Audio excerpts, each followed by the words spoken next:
What's up? It's the Updated Weeb at sa video na ito ay tatalakayin natin ang Black Clover Chapter 334 na talaga namang napakainit at napaka-hype na dahil ito na nga ang final arc ng series na ito.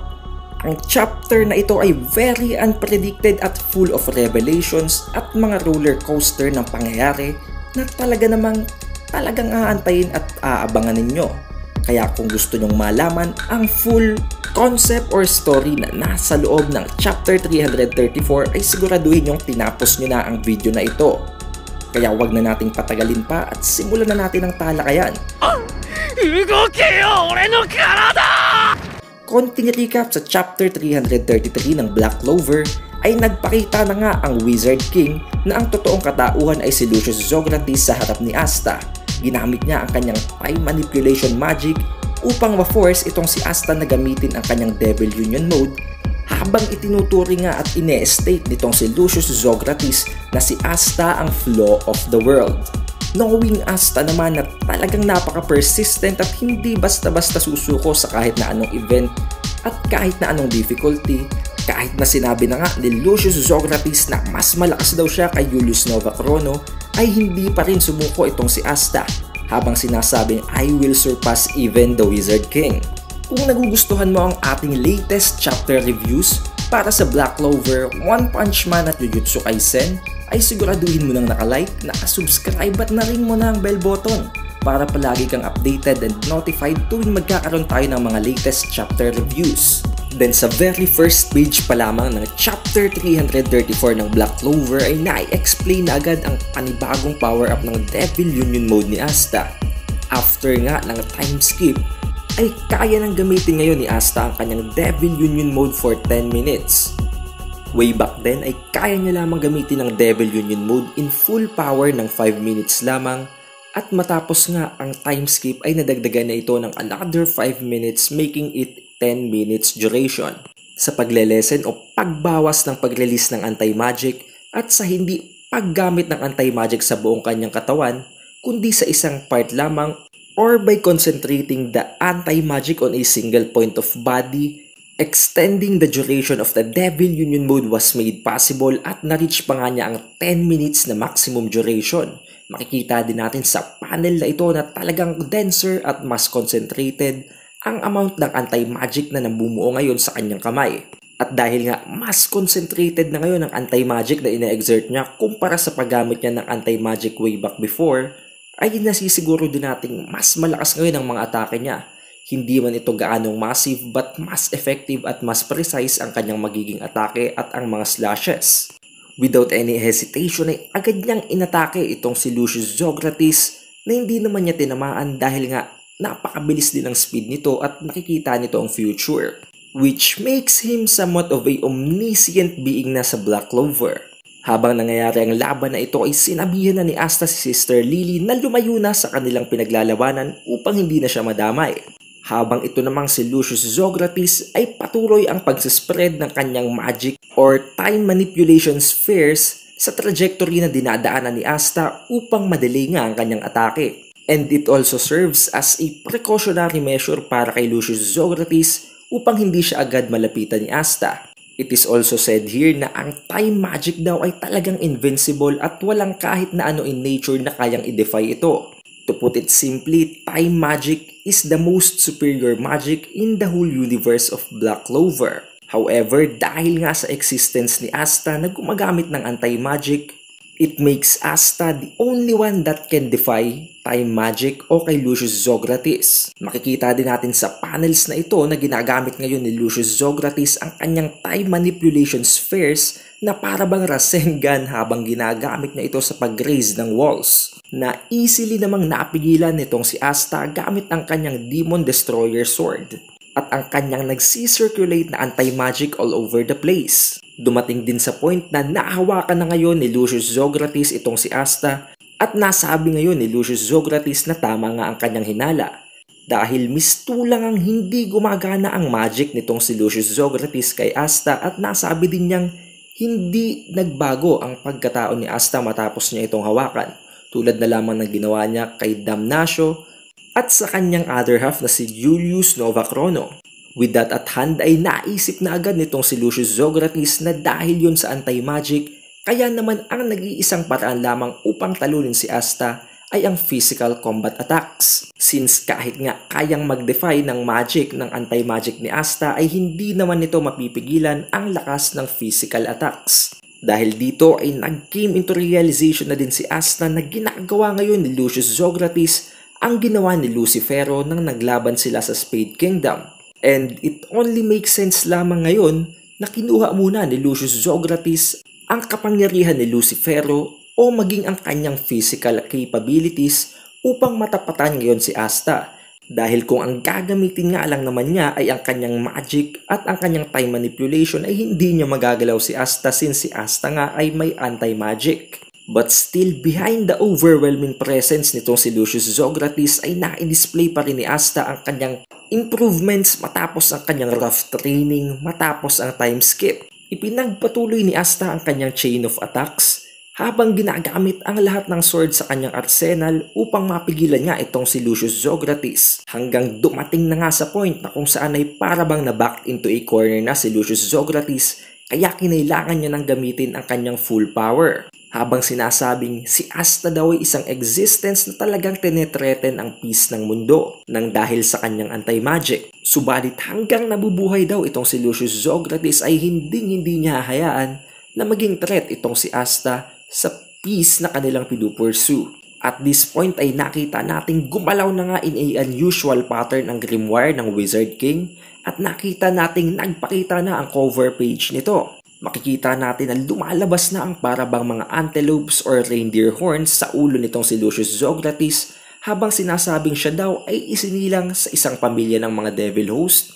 Subalit sa pag-purify ng power ng mga devil na ito ay natutunan niyang isang sagradong kapangyarihan na makakatulong sa kasangkatauhan. Then next panel ay makikita natin si Lucius Zografis na parabang may isang halo sa ulo, may antelopes na parabang reindeer horns, at may napakadaming wings, which is 6 to be precise, at may parabang isang glorious and prestigious aura na kung titingnan nating mabuti ay parabang isang angel na nga ang datingan ngayon ni Lucius Zografis. Habang sinasabi kay Asta na this is what a true human looks like, which only means nakamit na ngayon ni Lucius Zografis kung ano ang perfect form na kanyang hinahabol at maaaring ang panibago or ang reincarnated humans na tinutukoy niya ay derived from this form. Dito ay nagtaka na naman itong si Asta habang sinasabing hindi daw niya malaman kung anong being na ngayon itong si Lucius Zografis dahil hindi daw siya isang demon at hindi din isang tao at the same time. Which only makes sense nga na isa siyang angel dahil iyon na lang ang natitirang race na hindi pa nai-introduce sa Black Clover universe.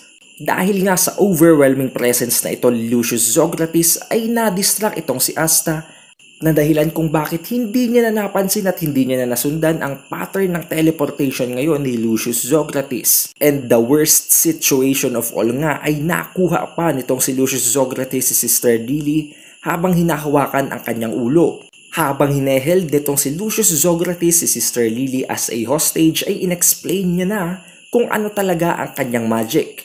Sinabi niya na ang kanyang magic ay ang soul magic at ang magic na ito ay nagtra-transform ng soul ng kahit na anong nilalang na kanyang nahahawakan. Which makes sense lamang kung bakit namatay si Damnatio at si Julius Novachrono nung hinawakan niya ang mga taong ito. Kung palagi din kayong nanonood ng ating chapter reviews sa channel ay mapapansin nyong may kahawig na karakter ang kapangyarihan nitong si Lucius Zografis. Yon ay si Mahito. Tulad ni Mahito, nababago din niya ang katauhan ng isang karakter kapag ito ay kanyang nahawakan. Subalit ang pinagkaiba lamang, ang paggamit ni Mahito ng kanyang idol transfiguration na curse technique ay nababago lamang ang soul appearance. Nare-retain pa rin ng mga tao o nilalang na nahahawakan niya ang kanilang characteristics at ang kanilang physical na pagmumukha lamang ang nagbabago. However, dito naman kay Lucius Zografis, pag binabago daw niya ang soul ng isang nilalang, ay completely niyang nababago ang pagkatao nito, kasama ng kanyang magic at ang kanyang pag-iisip. Walang magawa si Asta dahil hindi naaabot ang kanyang Demon Slasher Sword kahit bunutin niya pa ito. At kung gagamitin naman niya ngayon ang kanyang Demon Dweller Sword ay tatamaan si Sister Lily kung siya ay gagamit ng isang slash. But hindi na nga pinatagal ni Lucius Zografis at ginamit niya na agad ng kanyang Soul Magic kay Sister Lily. At within a fraction of second nga ay na-transform na nitong si Lucius Zografis si Sister Lily into a very new form na makikita nating may napakabagong anyo at napakabagong presensya. Ang Sister Lily na ito ay covered in a unusual white cloth at meron na din siyang parabang isang horn na tulad na lamang ng horn na meron ngayon si Lucius Zografis. But still, they still don't resemble something of a demon at much more of a angelic being. Subalit napakapanibago na ng karakteristik ngayon ni Sister Lily. Habang nakatingin sa kanya si Asta ay sinabihan niya si Asta na, "Please, for the sake of world peace, die." Then Asta, being very much overwhelmed by the situation, hindi siya nakagalaw at hindi siya nakapag-react man lamang habang ini-slash na nga siya ni Lucius Zografis sa kanyang chest at nagsimula ng kumalat at pumustit ang dugo mula sa kanyang katawan. Habang sinasabihan naman siya nitong si Lucius Zografis na isa daw siyang fragile soul at hindi niya matatalo si Lucius sa kanyang estado ngayon. Nagpaalam na rin siya kay Asta habang sinasabing farewell, flaw of the world. At doon na nagtatapos ang chapter 334 ng Black Clover. Napakadaming pangyayari at revelations na naman ang nangyari sa chapter na ito na talaga namang nag-aangat ng hype para sa Black Clover dahil nga ito na ang final arc at ang final face-offs na mangyayari sa series na ito. Dito ay makokomprehend na agad natin na talagang napakalakas ni Lucius Zografis to the point na ang kanyang physical capabilities lamang ay kaya ng tapatan itong si Asta na nasa Devil Union mode. Gamit lamang ang kanyang bare hand ay nagawa niyang islash ang katawan ni Asta na sigurado namang magde-deal ng fatal damage kay Asta unless may tumulong bigla sa kanya tulad na lamang ni Mimosa na nasa scene. Subalit kung lalabas ngayon si Mimosa at si Noel ay maaring mapatay din sila o ma-turn into a new being nitong si Lucius Zografis. Kung papansinin naman natin ang panibagong form ngayon ni Lucius Zografis at ni Sister Lily ay talagang makikita nating parabang sila ay mga angel being na.